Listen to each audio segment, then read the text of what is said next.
The moment the cuffs clicked, everyone thought the story was over, but they had no idea it was just beginning. The sound echoed through the courtroom, sharp, deliberate, impossible to ignore, and for a split second, even the judge paused before adjusting his glasses under the sterile white lights that made everything feel colder than it should have been. Officer Daniel Brooks stood tall, his badge catching the light like it was part of him, like it defined him, like it protected him, and in his mind it always had. 5 years on the force, dozens of commendations, a reputation for control. This room, this system, it all bent in his direction. He leaned slightly toward the woman beside him, lowering his voice just enough to make it feel personal. "You picked the wrong day to make a scene," he said, the edge of confidence clear in every word. Naomi Carter didn't respond. That was the first thing that fell off, though no one could quite explain why. Most people protested, argued, tried to defend themselves when they were brought in like this, especially in front of a room full of strangers and silent observers pretending not to stare. But Naomi didn't move. She stood there, calm, hands still, eyes forward, as if she were waiting for something no one else could see yet. The clerk shuffled papers, the faint scratch of pen on paper filling the silence, and somewhere in the back row a phone screen lit up briefly before disappearing again. Daniel straightened, addressing the court with the same practiced tone he used in every report, every testimony, every moment where authority mattered more than truth. "Your Honor," the defendant was non-compliant during a routine stop and attempted to interfere with an active investigation, he said, each word landing clean, rehearsed, believable. It was a story he had already told twice that morning, once to his supervisor and once in his written statement, and it sounded just as solid now as it had then. The judge nodded slowly, not convinced, not unconvinced, simply processing, while the courtroom settled into that quiet tension that comes right before something shifts. Naomi finally moved, but only slightly, just enough to tilt her head as if she were considering something, and when she spoke, her voice was calm, almost too calm, carrying across the room without effort. "You didn't read the file, did you?" she said. The question hung there, light but heavy at the same time, and for the first time Daniel's expression flickered, not enough for anyone to call it doubt, but enough to register as something different. A faint crease between his brows, a pause that lasted half a second too long. He recovered quickly, of course he did, because men like him always did, and he let out a short breath that almost sounded like a laugh. "There is no file," he replied, dismissive, confident, already moving past it. But Naomi didn't argue. She didn't need to. Because at that exact moment, the courtroom doors opened again, slow and deliberate, and a woman in a tailored navy suit stepped inside with the kind of presence that didn't ask for attention. It commanded it, and without raising her voice, she said, "Actually, there is." The air in the courtroom shifted before anyone fully understood why, like a pressure change right before a storm, subtle but undeniable, and every set of eyes turned toward the woman who had just entered, as if something in the room had quietly rewritten the script. Her heels echoed against the polished floor, steady, unhurried, each step measured like she had walked into rooms like this 100 times before and never once doubted she belonged there. "Counselor," the judge acknowledged, his tone sharpening slightly, curiosity replacing routine, and for the first time that morning, the balance of attention moved away from Officer Daniel Brooks. Daniel straightened instinctively, his confidence still intact, but no longer effortless, his fingers brushing the edge of his badge, as if to remind himself of the authority it carried. "This hearing is already in progress," he said, voice controlled, firm, the same tone that had worked every time before. The woman did not look at him right away. Instead, she approached the bench, placing a thin, sealed folder on the surface with quiet precision, the soft sound of paper against wood somehow louder than it should have been. "And that is exactly why I am here," she replied, calm, unshaken, her voice carrying a weight that did not need volume to be heard. Naomi Carter remained still beside the defense table, but something had changed, something almost invisible yet impossible to ignore, like a current running beneath still water. Daniel finally looked at Naomi again, searching for the reaction he expected and still did. Not yet. No fear. No panic. Just that same quiet composure that now felt less like silence and more like certainty. The judge leaned forward slightly, eyes narrowing as he examined the folder without opening it yet, sensing the shift but not fully seeing it. You will need to explain your involvement, he said, measured, cautious, because something about this moment no longer felt routine. The woman turned then, finally acknowledging Daniel, her gaze steady and direct in a way that made it difficult to look away. I believe Officer Brooks has already provided a version of events, she said, not accusing, not emotional, just stating a fact that now seemed to carry a different meaning. A faint murmur moved through the room, the kind that happens when people sense that something is about to be revealed but do not yet know what. Daniel let out a controlled breath, forcing a small smile that did not quite reach his eyes. There is no version, he said. There are facts. The woman nodded once, almost politely, as if she had been expecting that exact response. Then we should have no problem reviewing them, she replied, sliding the folder slightly closer to the judge. Naomi's voice came next, quiet but perfectly timed, cutting through the tension without raising itself. You really did not read the file, she said again, and this time it did not sound like a question. It sounded like a conclusion. Daniel's jaw tightened just enough to notice a flicker of something unfamiliar crossing his face. Not fear, not yet, but the first hint that control was no longer entirely his. The judge finally reached for the folder, his fingers pausing for a fraction of a second before breaking the seal. And in that brief moment of stillness, the entire room seemed to hold its breath, as if everyone instinctively understood that whatever was inside was about to change everything. The seal broke with a soft tear that somehow sounded louder than anything else in the room, and as the judge opened the folder, the faint rustle of documents seemed to stretch time itself, every second dragging just enough to make the tension unbearable. No one spoke. Even the usual background noise of shifting chairs and quiet whispers disappeared, replaced by a silence so complete it felt deliberate. The judge's eyes moved across the first page, then the second, his expression tightening in a way that was subtle but unmistakable, like someone realizing a detail they should not have missed. Officer Daniel Brooks watched closely, his posture still rigid, still confident, but no longer relaxed. His fingers tapped once against the table, then stopped, as if he caught himself revealing too much. Is there something unclear, Your Honor? He asked, his voice controlled, but now carrying a sharper edge, one that suggested he needed the answer to go a certain way. The judge did not respond immediately.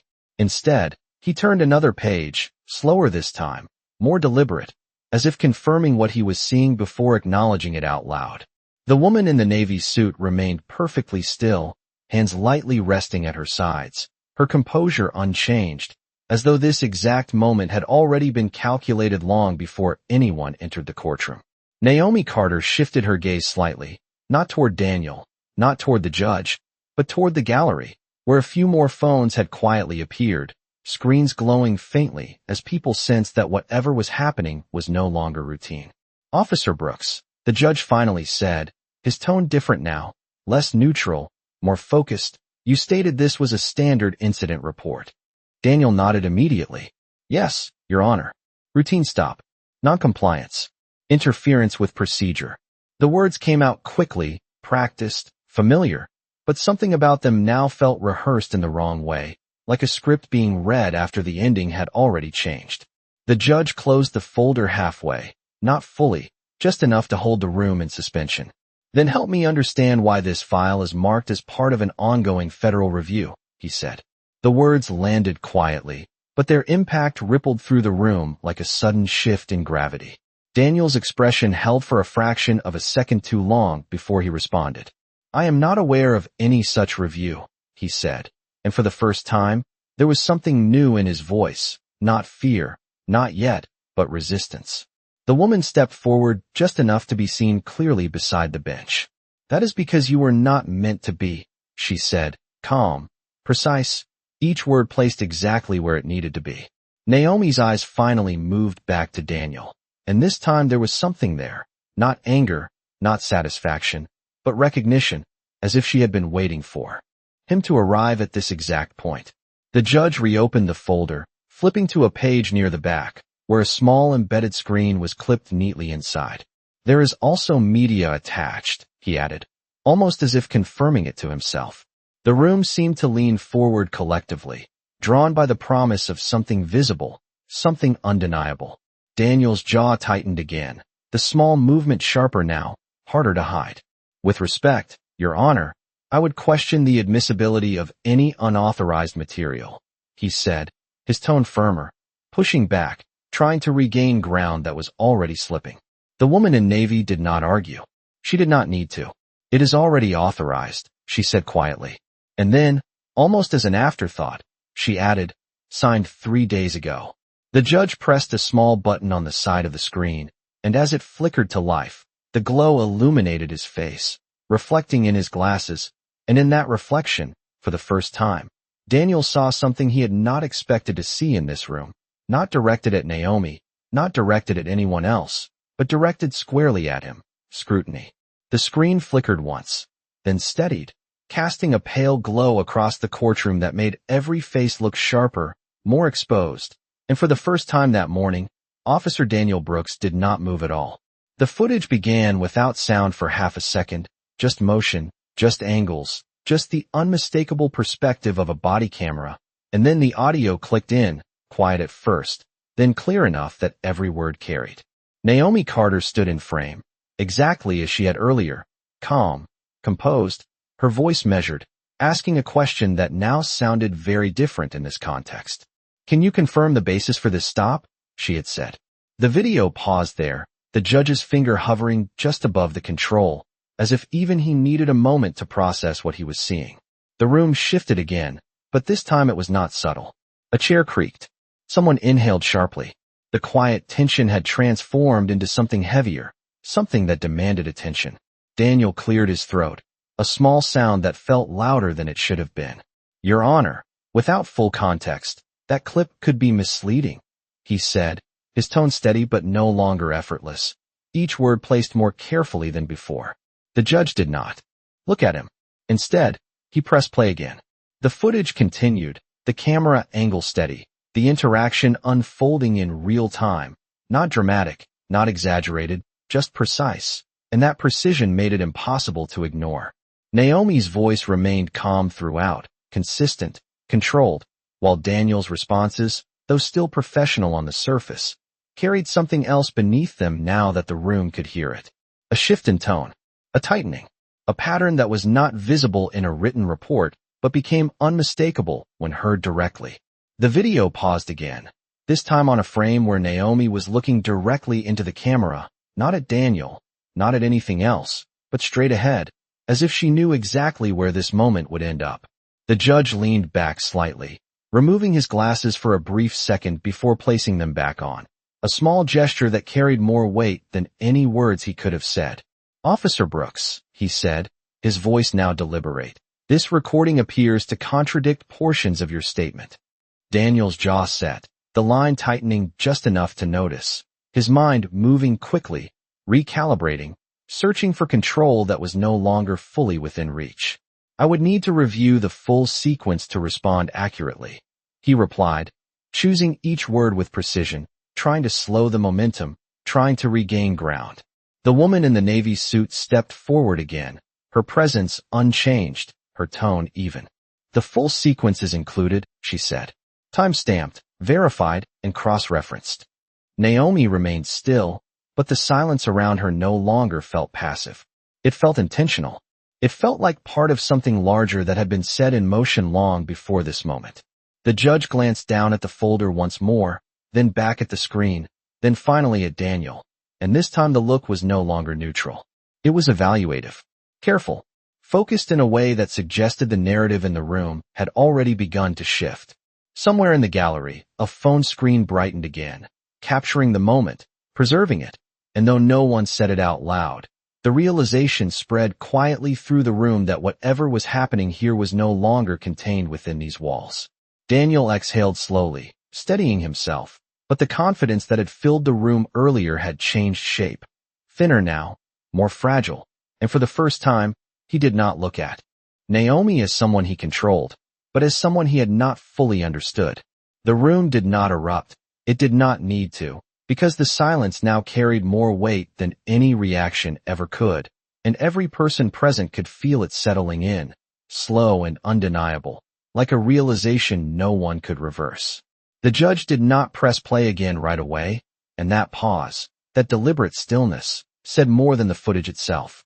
He looked down at the documents, then back at the screen, then finally at Naomi Carter, as if recalibrating the position she held in this room, not as a defendant, but as something else entirely. "Officer Brooks," he said, his voice steady but no longer neutral, "your report describes this interaction as routine." Daniel nodded once, controlled, precise, but the movement lacked the ease it once had. "Yes, Your Honor," he replied, his tone carefully measured, as if each word now had to pass through a filter before being spoken. The judge tapped the edge of the folder lightly, not impatient, not aggressive, just enough to mark the shift in rhythm. Then explained the discrepancy in tone. He continued, not raising his voice, not accusing, but asking in a way that demanded clarity rather than compliance. Daniel inhaled slowly, his posture still upright, still composed, but there was something new beneath it now, something calculating, something aware that the ground beneath him was no longer fixed. "Context matters," he said, choosing the phrase deliberately, as if it could anchor the moment back in his control. "Situational variables can affect perception." The words were polished, professional, the kind that had worked in every report before this one. But in this room, in this moment, they felt thinner, like language trying to hold together something that was already coming apart. The woman in the navy suit did not interrupt, did not object. She simply watched, her stillness now carrying the quiet authority of someone who already knew how this would unfold. Naomi remained exactly where she had been, but now her presence filled the space differently, no longer overlooked, no longer secondary, but central, like the axis everything else was beginning to rotate around. The judge leaned back slightly, his fingers steepled together for a brief second, considering, measuring, and then he spoke again, slower this time, more deliberate. "This is not a matter of perception," he said. "It is a matter of record." The distinction landed cleanly, leaving no room for interpretation. A faint murmur moved through the gallery again, softer this time, more restrained, as if people were no longer reacting, but absorbing. Daniel's gaze shifted briefly, not to the judge, not to the attorney, but to Naomi, and for the first time, there was recognition there, not of who she was, but of what he had failed to see. Naomi met his look calmly, without expression, without reaction, and somehow that lack of response carried more impact than any argument could have. The judge reached for another document within the folder, sliding it free with careful precision, and as he did, the sound of paper moving against paper seemed amplified, each motion deliberate, each second stretching just enough to build anticipation.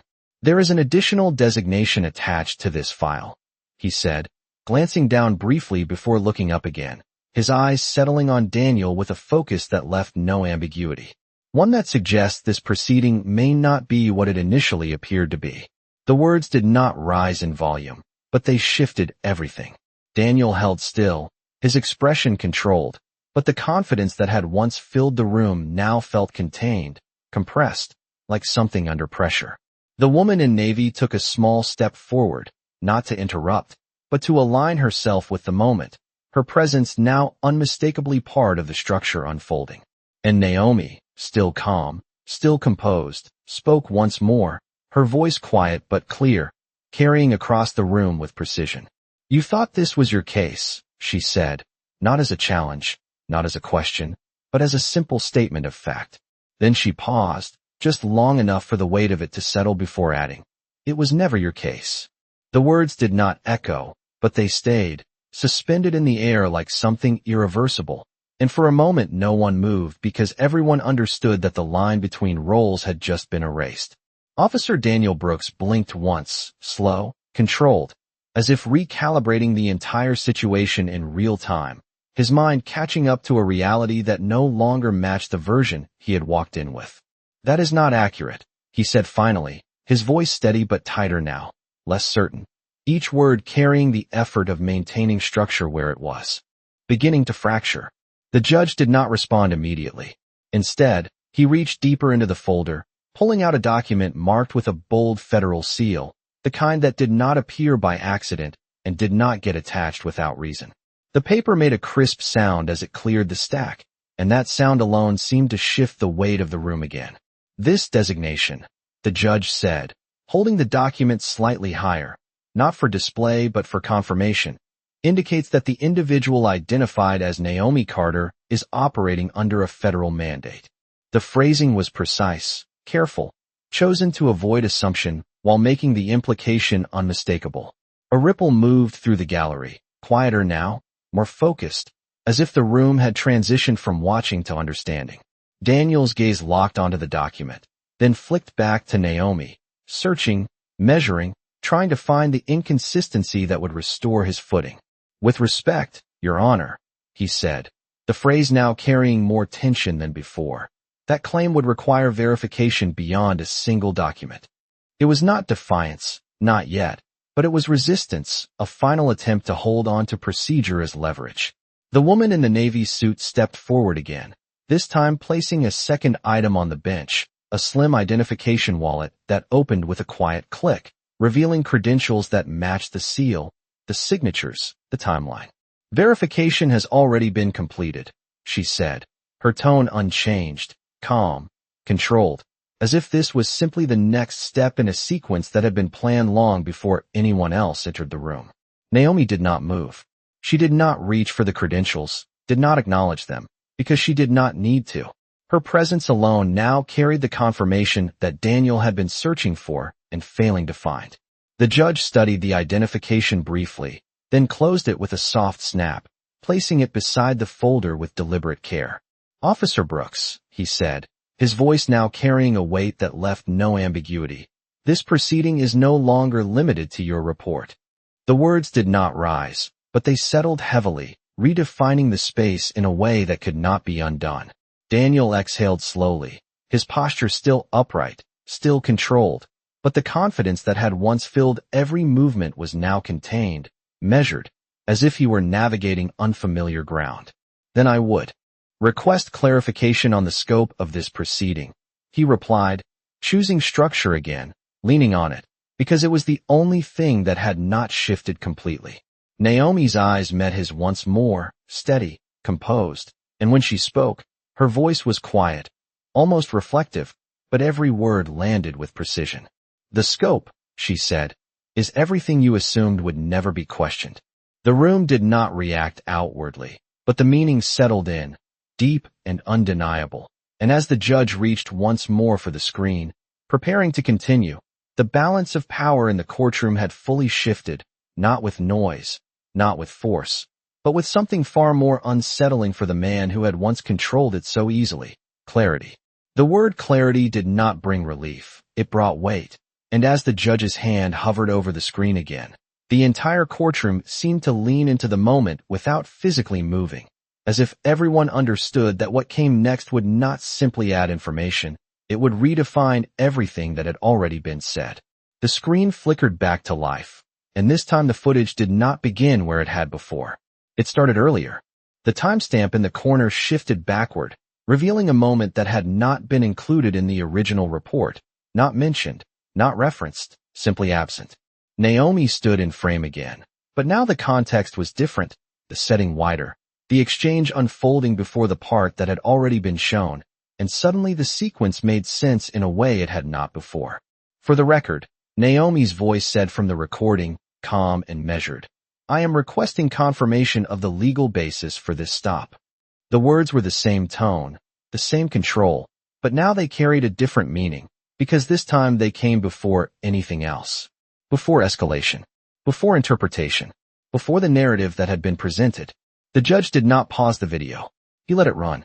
Daniel's recorded voice followed, professional on the surface, but now, in the full sequence, the pacing felt different, slightly rushed, slightly dismissive in a way that had not been visible when isolated. "You can save that for later," he had said in the footage, and in the quiet of the courtroom, that line landed harder than it should have, not because of what it said, but because of when it said it. The woman in the navy suit did not move, but her presence anchored the moment, steady, unshaken, as if this was exactly the point the sequence had been building toward. Naomi, standing in real time beside the defense table, watched the screen without expression, not reacting to her own voice, not acknowledging the shift, simply allowing it to unfold. Daniel remained still, but his focus had narrowed completely now, locked onto the footage, analyzing, searching, calculating, because somewhere within that sequence was the exact moment where control had slipped, and he needed to find it. The video continued, each second adding context, each exchange layering over the last, and what had once sounded routine now carried a pattern that could not be ignored. Not dramatic, not exaggerated, just consistent. The judge finally pressed pause again, but this time the room did not exhale. It stayed tense, suspended, because the conclusion had not been spoken yet, but it was already forming. Context does matter, the judge said quietly, almost repeating Daniel's earlier words, but now they sounded different, heavier, grounded in something visible rather than theoretical. He looked directly at Daniel, not with accusation, but with expectation. And in this context, your report is incomplete. The statement did not rise in volume, but it landed with precision, removing any space for interpretation. Daniel's shoulders remained squared, his posture unchanged, but the stillness now felt intentional, controlled in a different way, like someone choosing not to react rather than someone who did not need to. If there are additional elements to be reviewed, he said, carefully, deliberately, then I would request the opportunity to address them in full. It was measured, structured, a final attempt to reframe the process on his terms. Naomi's voice came next, not from the screen, but from the room, quiet, steady, and timed with exact precision. You already did, she said. The words were simple, but they carried the weight of finality, not as an argument, not as a challenge, but as a conclusion that had already been reached. The judge's hand rested lightly on the folder, his gaze shifting once more between the documents, the screen, and the two people standing before him. And in that moment, it became clear to everyone present that this was no longer about filling in missing details. It was about recognizing a pattern that had been there all along, waiting for someone to see it clearly enough to call it what it was. The room did not need another sound to understand what had just happened, because the pattern was no longer forming. It was already complete, and every person present could feel it settling into place with a kind of quiet certainty that could not be undone. The judge did not return to the screen immediately this time. Instead, he closed the folder halfway, his fingers resting on the edge as if holding the moment in suspension, allowing the weight of what had already been revealed to fully register before moving forward. Officer Brooks, he said, his tone steady but no longer open-ended. You were given the opportunity to document this interaction accurately. The phrasing was careful, but the implication was clear, and it did not leave space for reinterpretation. Daniel remained upright, his posture unchanged, but the stillness now felt different, no longer the stillness of control, but the stillness of calculation, as if every possible response was being evaluated and discarded in real time. My report reflects my understanding of the situation at the time, he replied, each word deliberate, controlled, but now carrying a faint strain beneath the surface. The judge nodded once, not in agreement, but in acknowledgement, as if marking the response for what it was. And yet the record reflects something else, he said. The distinction hung in the air, quiet but final. The woman in the navy suit stepped slightly closer to the bench, not interrupting, not asserting, simply aligning herself with the progression of the moment. Your Honor, she said, her voice calm, precise, there is an additional layer of documentation that has not yet been addressed. The words were measured, but they shifted the room again, not with surprise this time, but with anticipation, because by now everyone understood that each layer revealed was not separate, but connected. The judge glanced toward her briefly, then back to the folder, as if confirming the sequence in his own mind before proceeding. You may continue, he said. She nodded once, then reached into the folder and withdrew a second set of documents, thinner, more concise, but marked with the same federal designation that had already altered the course of the proceeding. As she placed them on the bench, the soft sound of paper meeting would carry a clarity that cut through the room. These are cross-referenced case summaries, she explained, not raising her voice, not dramatizing the moment, because the content itself did not require it. Each one involves a similar procedural pattern. The words were simple, but they carried a weight that extended beyond the immediate case, suggesting something broader, something systemic. Daniel's gaze shifted to the documents, then back to her, his expression controlled but tighter now, the space between certainty and doubt narrowing with each passing second. "I would object to any attempt to generalize isolated incidents," he said, his tone firmer now, pushing back with structure, with language, with the tools that had always worked before. The woman did not react to the objection. She did not need to. "They are not isolated," she replied, her voice steady, almost quiet, but carrying the kind of certainty that did not require emphasis. Naomi's presence beside the table remained unchanged, but now it felt like the center of gravity in the room, the point around which everything else was being measured. The judge opened the new document slowly, scanning the first page, then the next, his expression tightening again, not dramatically, but enough to signal recognition. "Dates, locations, similar phrasing," he said, almost to himself, connecting the details as they unfolded. The gallery remained silent, but the stillness now felt focused, attentive, as if everyone present understood that this was no longer about a single interaction, but about something that extended beyond it. Daniel's jaw tightened again, his posture holding, but the confidence that had once defined him now felt contained, reduced to something he had to actively maintain rather than something that came naturally. "Patterns can be interpreted in multiple ways," he said, choosing his words carefully, trying to create space where there was increasingly less of it. Naomi finally spoke again, her voice calm, steady, but carrying a clarity that cut through everything else. "Not when they repeat," she said. The words were simple, but they landed with precision, and as the judge looked up from the documents, his gaze settling once more on Daniel, it became clear that this was no longer a question of interpretation, but of recognition, and once something is recognized, it cannot be unseen. The word recognition settled into the room like something permanent, something that could not be reversed or reinterpreted, and for the first time since the proceeding began. Officer Daniel Brooks did not respond immediately, not because he could not, but because every response now carried consequence. The judge did not rush the silence. He allowed it to stretch, to solidify, to become part of the record without needing to be spoken aloud. His fingers rested lightly on the stack of documents, the edges aligned with deliberate precision, as if even the physical order of the papers now reflected the clarity that had emerged. "Officer Brooks," he said finally, his voice calm but carrying a firmness that had not been present earlier, "these records span multiple incidents over an extended period." The statement was not framed as a question, and that alone shifted its weight. Daniel's gaze remained forward, but the focus had changed, no longer scanning for opportunity, but narrowing, contained, as if every detail now demanded careful management.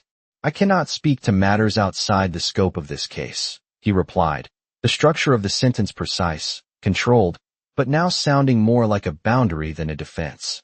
The judge inclined his head slightly, acknowledging the phrasing without accepting its limitation.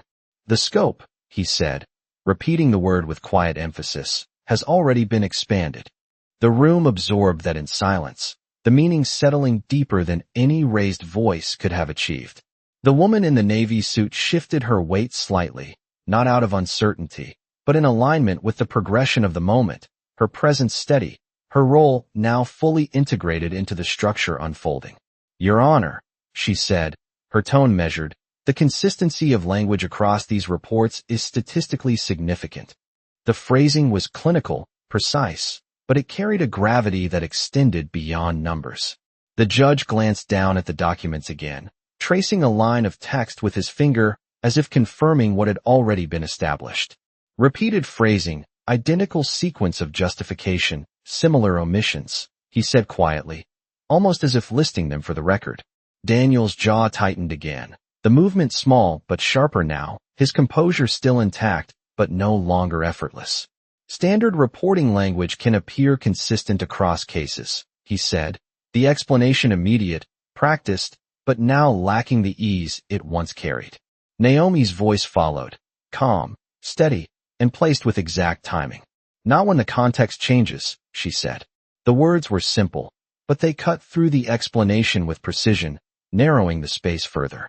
The judge, looked up from the documents, his gaze settling fully on Daniel now, no longer neutral, no longer observational, but focused in a way that demanded accountability without needing to state it outright. "This is no longer a matter of isolated documentation," he said. "It reflects a pattern of conduct." The phrase did not rise in volume, but it landed with finality, redefining the entire proceeding in a single line. A subtle shift moved through the gallery, not noise, not reaction, but awareness, as if everyone present understood that the narrative had crossed a threshold that could not be stepped back from.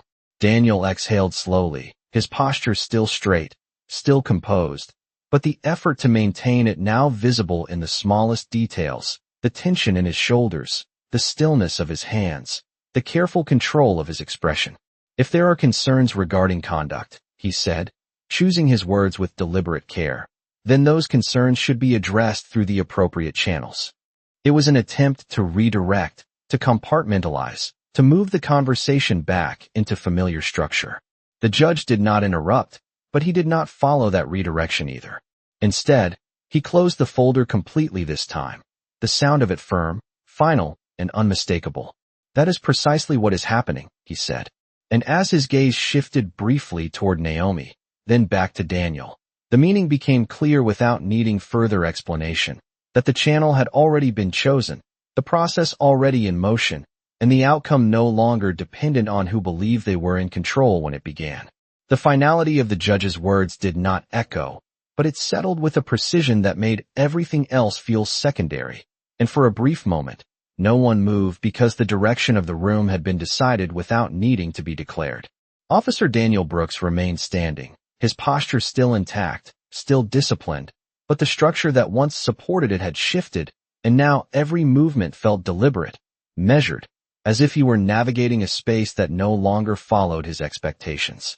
The judge adjusted the position of the folder slightly, aligning it with the edge of the bench, a small action that carried a quiet sense of order, as though the process itself had reached a point where it no longer required interpretation, only continuation. "Officer Brooks," he said, his tone even, controlled, but no longer open to redirection. "This proceeding is now formally recognized as part of a broader federal review." The words were not dramatic, but they carried a weight that extended beyond the room, beyond the moment, into something larger that had already been set into motion. Daniel's gaze remained forward, but there was a shift now, subtle but visible, the kind that occurs when certainty is replaced with calculation. "Then I would request representation before any further statements are made," he replied, his voice steady, composed, choosing structure once again, but this time the request sounded less like control and more like necessity. The judge nodded once, acknowledging the request without altering the direction of the proceeding. "That request is noted," he said, "and will be accommodated within the appropriate phase of this process." The phrasing was precise, procedural, but it did not pause the moment. It simply absorbed it and moved forward. The woman in the navy suit remained still, her presence unchanged, her role no longer emerging but fully established, as if every step had led exactly to this point without deviation. Naomi Carter stood beside the table, her posture relaxed, her expression calm, but the stillness around her now carried a different meaning, no longer passive, no longer observational, but resolved. The judge turned slightly, his attention shifting between the documents and the individuals before him, and when he spoke again, his voice carried a clarity that left no ambiguity. "The material presented establishes sufficient grounds for continued review under federal jurisdiction," he said. "This includes the evaluation of procedural conduct, reporting accuracy, and consistency across documented incidents." Each phrase landed with measured precision, building a structure that did not need emphasis to hold its weight. A faint shift moved through the gallery again, not noise, not reaction, but recognition, as if the room collectively understood that this was no longer a moment contained within a single hearing, but part of something that extended beyond it. Daniel exhaled slowly, his shoulders still squared, his stance unchanged, but the effort to maintain that composure now visible in the smallest details, the controlled rhythm of his breathing, the stillness of his hands, the careful placement of his words. He did not speak again immediately, and that silence, for the first time, felt like acceptance of the process rather than control over it. Naomi's gaze remained steady, directed forward, not toward Daniel, not toward the judge, but beyond them, as if the outcome had already been understood long before this moment arrived. The judge reached for the gavel, not raising it yet, but resting his hand lightly against it, signaling the transition that was about to occur. "This session will proceed under revised classification," he said, his tone final, not forceful, but absolute in its clarity. And as the room settled into that new reality, it became unmistakably clear that what had begun as a routine hearing had transformed into something far more significant, not through sudden revelation, but through a sequence of precise, undeniable moments that had quietly, steadily, shifted the balance until there was no longer any question of where it stood. The judge's hand rested on the gavel just long enough to signal control, not urgency, and when he finally lifted it, the movement was deliberate, measured, as if even the sound it would make had already been accounted for in the sequence unfolding. The courtroom remained silent, not out of instruction, but because no one needed to be told that this moment required attention. Given the material presented, the judge said, his voice steady, carrying clearly across the room without strain, "This proceeding will now transition into formal review under federal oversight, effective immediately." The words did not rush, they settled, each one placed with precision, forming a structure that could not be reinterpreted once spoken. Officer Daniel Brooks stood motionless, his posture still aligned, still disciplined, but the space around him had changed in a way that could not be corrected by stance alone. His badge, which had once caught the light as a symbol of certainty, now seemed to reflect something else entirely, not authority, but scrutiny. He did not reach for it. He did not adjust it. He simply stood, aware now that it no longer functioned the way he had believed it did. All relevant materials will be transferred and reviewed under federal jurisdiction. The judge continued, his tone consistent, procedural, but carrying a finality that required no emphasis. "This includes documentation, recorded evidence, and any associated reports connected to the identified pattern." The phrase pattern lingered again, not repeated for effect, but because it had become central to everything. The woman in the navy suit inclined her head slightly, acknowledging the transition without interruption, her role now fully integrated into the process. As it moved forward, Naomi Carter remained still, her composure unchanged, but the stillness now felt complete, not waiting, not observing, but resolved, as if the outcome had already been understood long before it was spoken aloud. Daniel inhaled slowly, the movement controlled, intentional, and for a brief moment, his gaze shifted, not toward the judge, not toward the attorney, but toward Naomi. There was no challenge in it now, no assertion, only recognition, the kind that comes too late to alter the outcome but early enough to understand it. Naomi met his gaze briefly, her expression neutral, unreadable, and then looked forward again, as if the moment between them did not require acknowledgement to exist. The judge lowered the gavel, not striking yet, allowing the weight of the transition to settle fully before concluding the session. "This hearing is hereby reclassified," he said, his voice calm, final, "and will proceed under the authority of the designated federal body assigned to this review." The phrasing left no ambiguity, no room for reinterpretation, no space to return to what this had been before.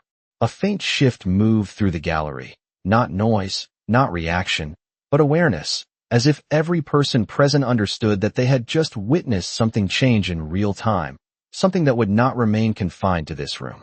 The judge's hand finally descended, the gavel striking once, the sound clear, sharp, echoing just enough to mark the end of one phase and the beginning of another. It was not loud, but it was definitive. And in that single moment, the structure that had once protected Daniel Brooks was no longer in place, replaced instead by a system that had been quietly, precisely, and inevitably set in motion long before he ever stepped into the courtroom that day. The sound of the gavel did not fade immediately. It lingered in the room like a line drawn across everything that had come before it. And for a moment no one moved because the transition it marked was not just procedural, it was absolute. The judge's hand withdrew slowly, resting back on the bench as his gaze shifted across the room one final time, not searching, not questioning, but confirming that the moment had fully taken hold. "Court is adjourned under revised authority," he said, his voice calm, measured, carrying the kind of finality that did not require repetition. The words settled, and with them, the structure of the room changed. The quiet began to break, not loudly, but in small, controlled movements, chairs shifting, papers being gathered, a low murmur building at the edges as people processed what they had just witnessed. But at the center of it all, three figures remained still for a fraction longer than the rest. Naomi Carter stood exactly where she had been, her posture relaxed, her expression unchanged, but the stillness now carried closure rather than anticipation.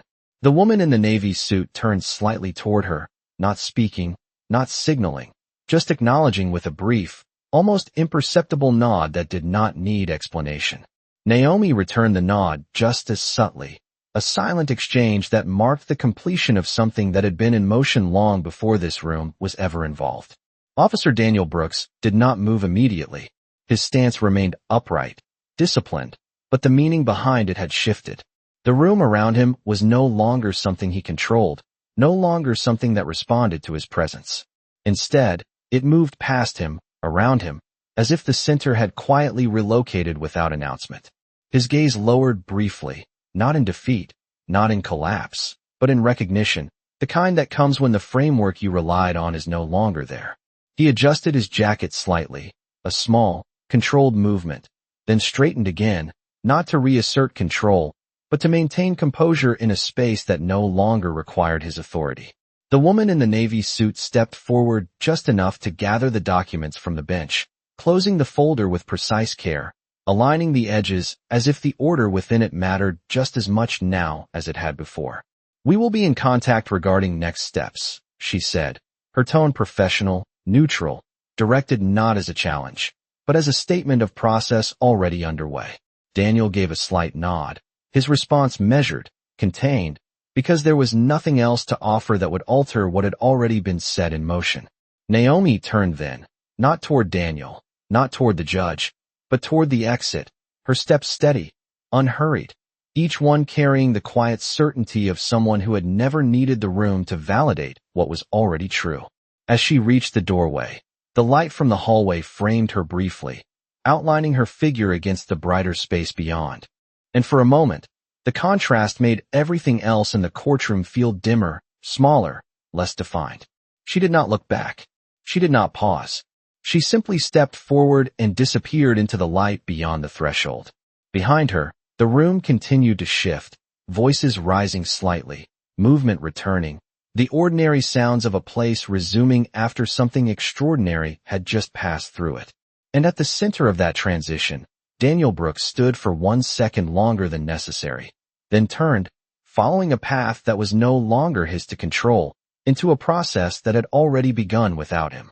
Outside the courtroom, the air felt different, quieter, not because the world had changed, but because something inside it had been corrected, and Naomi Carter stepped forward into that space with the same calm precision she had carried from the very beginning, her heels striking the marble floor in a steady rhythm that did not rush and did not hesitate.